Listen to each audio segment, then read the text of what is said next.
We need to get this sorted. 10 months ago, we moved into a 3-bedroom suburban house in a semi rural village in Kent, United Kingdom. It isn't our forever home, but we wanted to create that country cozy feel that my wife and I enjoy, and of course, try to increase the value of the home for when we do come to sell it in the next few years. We started with our son's room, which wasn't too hard because, as you can see, it is the size of a cupboard. And since then, we have done a few other rooms in the house, most recently the lounge room, which still needs flooring and a few other things, but it is a vast improvement. Now, the kitchen. This was probably the room that required the most attention because, as you can see, not only was it dark and dated, it wasn't in the best condition. In the next 10 minutes, I'm going to show you the kitchen makeover from start to finish. Floors, cabinetry, worktops, tiling, decorating, and I'm going to tell you exactly how much each thing costs along the way. Let's see if we can create a DIY country style kitchen for under 10k. Oh, and with zero experience in all of the above. We discussed replacing the cabinet doors only and keeping the carcasses, but since we're going to rip up the flooring and lay limestone tiles, we decided to remove the lot and start fresh. The layout wasn't the most functional, and that gap there is where the fridge was meant to be. It felt like it was in the middle of the room. We decided knocking out the wall to create an open plan kitchen, sitting room, dining room would be a great way to maximize the use of the space. We did most of this kitchen makeover ourselves, but hiring a professional to knock down the solid block wall was one of the few things we did pay to get done. Fortunately, it wasn't load bearing. To remove the wall, we had 2 quotes come in at around £2,500 each. We then found Checker Trade and found a local guy. Removal of the block wall, the skip for all the blocks, moving the electrics, and making good of the walls and ceiling was £1,100. What a bargain.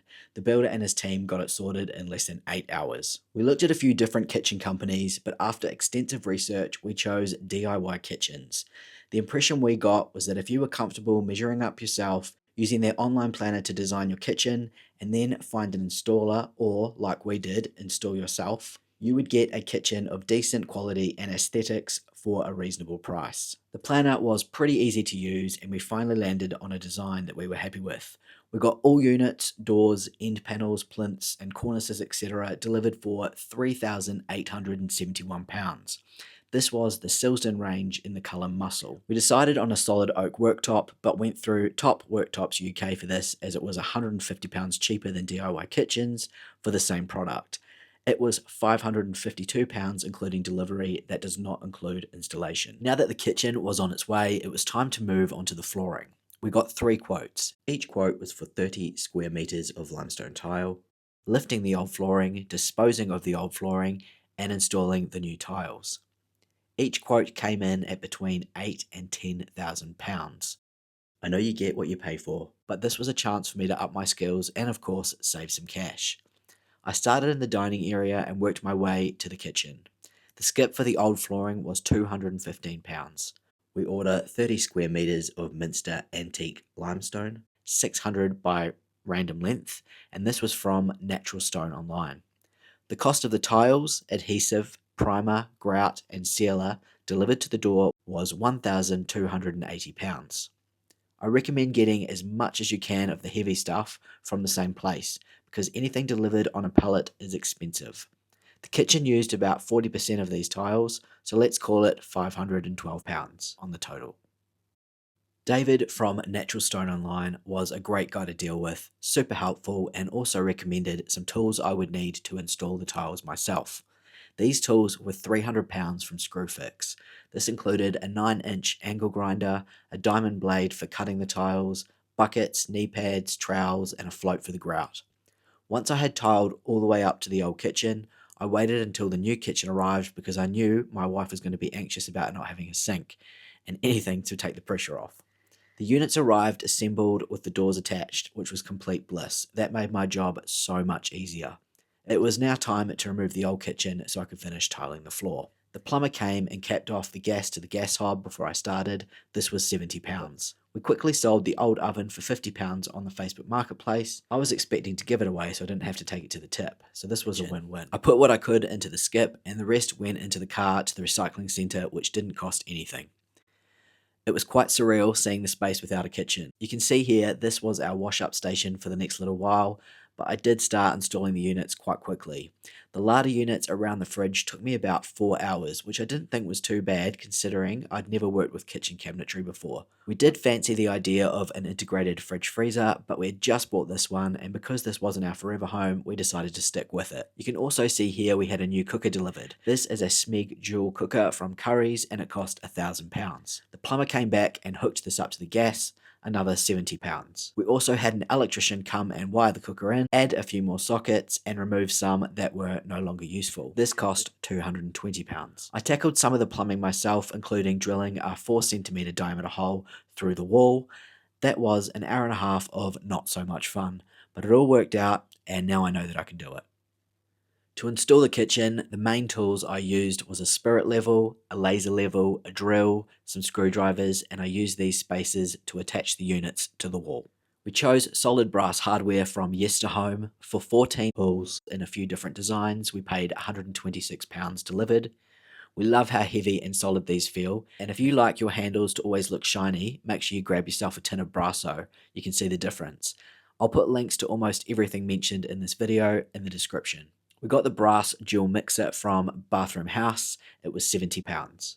They have a great range of things for kitchens as well as bathrooms. So we also got the Fireclay butler sink from them. This was £168, which we found to be quite competitive. We also got the water basket from them for £20, and delivery for all three was £40. The brass light switches were from a company called Click for Electrics. I think we got around 7 pieces and the total was £95. An electrician installed all of these, and the pendant light for £100. That is another Checkatrade bargain. Make sure you check that site out.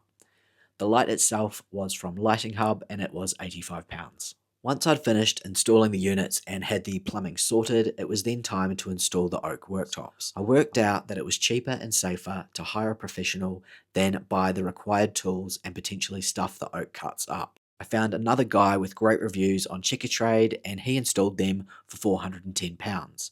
Several quotes came in between $800 and $1,100, so this seemed very reasonable. I oiled them with Osmo. This stuff is fantastic and the finish was much better than I expected. The most challenging thing for me was installing the integrated dishwasher. It had to be perfectly level for the door to be lined up with the rest of the units. I got there in the end, but this probably took the longest and was absolutely the most frustrating. Now that the main part of the kitchen was installed, it was time to decorate. We wanted a faux stone wall to really hone in on that cottage feel. I managed to score 6 square meters of these brick slips on Marketplace for £100. These would have cost over £500 online if I bought them new. This was a very lucky find, and we used the leftover primer, adhesive and grout from the floor to put them on the wall. We then sold what brick slips were left for £40. We went with a rustic off-white tile for the backsplash. These were from Porcelain Superstore, and we got adhesive and grout from there also. All of this was £195 delivered. Putting these up was a breeze compared to everything else, and it didn't take too long. We decided to add beaded paneling to the exposed walls. This was reasonably straightforward. All the paneling and trim was from Wix and about £200. I used liquid nails to adhere it all to the wall. Painting was the thing that really brought it all together. We went with a faro and ball colour called Matchstick. We used a more durable modern eggshell for the paneling and a modern emulsion for the walls and ceiling. The paint was £70. We were lucky enough to be gifted the painting kit from Roller Dog for the application. We spent quite some time deliberating over the fabric for the cafe style curtain, but landed on this one. It was about £40 for the material, and my wife's mum kindly made the curtains for us. We were very excited to start splashing the kitchen with brass, so it was nice to see the brass rail and the curtain go up, although we have hung it slightly too low, so we will need to fix that up at some point. The brass rail and some other brass pieces we got for the shelving was from House of Brass, who were certainly much more affordable than other places. The total for all the brass rails, gallery rails, hinges, etc. was £169 delivered. For the shelves themselves, we used offcuts from the Worktop. These really exceeded my expectations. Just a really nice touch to the style of the kitchen we were going for. The range hood was one of the things we decided to keep in place as it worked perfectly, and I was covering it up anyhow. For that, I used scrap timber and some cornice we had left over from the kitchen, so this was essentially a freebie. I picked up some interesting vintage wall sconces, and instead of wiring in, we found some great rechargeable bulbs that we recharge once a week. These were £45 delivered for the pair. How they arrived in one piece, I will never know. I think we are pretty much done with the cost breakdown. But for transparency, let's add another £100 for a few odds and ends that I had to get along the way. Are we happy with our choices? Very. This kitchen won't be everyone's cup of tea, but it certainly is ours. So the grand total, what do we think? It came in at £9,853. If you didn't need to knock out a wall and buy a new cooker, this could have been achieved for £7,753, and if you didn't need a new floor, then just over 7k. How much did we save by pretty much doing this all ourselves? Well, I predict many thousands, but if you think you've got a good idea of our savings, please let us know in the comments. If you want to know the exact DIY kitchen units we ordered, I can send you our invoice. Message me on my Instagram, flipitnation, and I'll send it through. If we can do this with no experience, I promise you can too. I hope you enjoyed this one. Have a great week, and until next time, take it easy.